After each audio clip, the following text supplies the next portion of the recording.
Welcome back to Behind the Money, where we talk about some of the most interesting public companies and people. I'm your host, Morris Willie. In today's episode, we're unwrapping the colorful history of Toys R Us, from its rise as a toy empire to its unfortunate fall, and somewhat of a return. Once upon a time, the phrase, "I don't want to grow up, I'm a Toys R Us kid," was a familiar jingle to many. For decades, Toys R Us was a symbol of joy for kids and adults alike. The tale of Toys R Us began in 1948 when Charles Lazarus opened a baby furniture store in Washington, D.C. He soon realized that toys were the real draw, and in 1957, he rebranded the stores to focus solely on toys. The company's innovative approach, offering a vast array of toys under one roof, proved groundbreaking. It introduced a concept of a toy superstore, which would forever change the way we shop for toys.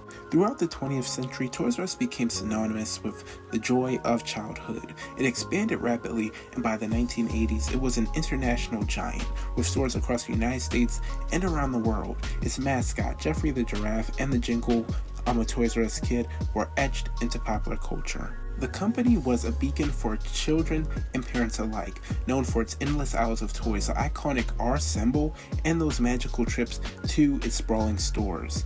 During the holiday season, the phrase, "I'm going to Toys R Us," was music to ears of children across the nation. However, the fairy tale didn't last forever. In the late 20th century, challenges began to mount. The rise of big box retailers and online shopping put pressures on the toy giant. Toys R Us faced financial difficulties, and in 2005 it was acquired by multiple private equity firms in a leveraged buyout. The debt from this buyout would weigh heavy on the company. Additionally, the digital age and online retailers like Amazon were changing the way people shopped, especially for toys. Toys R Us struggled to adapt to these new challenges, and their debt burden made it even harder. The fairy tale turned into a financial nightmare. In September 2017, Toys R Us filed for Chapter 11 bankruptcy. The company's subsequent bankruptcy proceedings are some of the most significant in retail history. Despite efforts to restructure and find a path forward, the weight of debt and changing consumer habits proved insurmountable. In 2018, the company began a liquidation process, closing its stores for good. The world witnessed the end of an era as Jeffrey the Giraffe made his final appearance. To watch the stories behind some of the most interesting public companies and people, be like Mrs. Northington. Tune into Behind the Money. And don't forget to subscribe.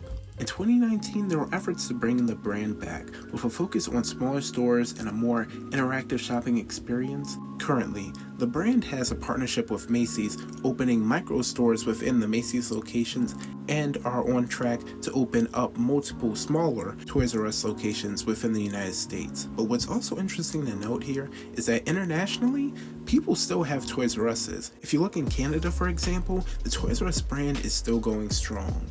But if you're in the United States and you still want some of that Toys R Us magic, you can go online to toysrus.com, where they have a presence like they never left. It might not be the same as an in-store retail experience, but you can go online and somewhat relive those childhood memories. As we close the toy chest on this episode of Behind the Money, I want to say thank you for tuning in, and tell us below, what are some of your favorite Toys R Us memories? Thank you for watching Behind the Money.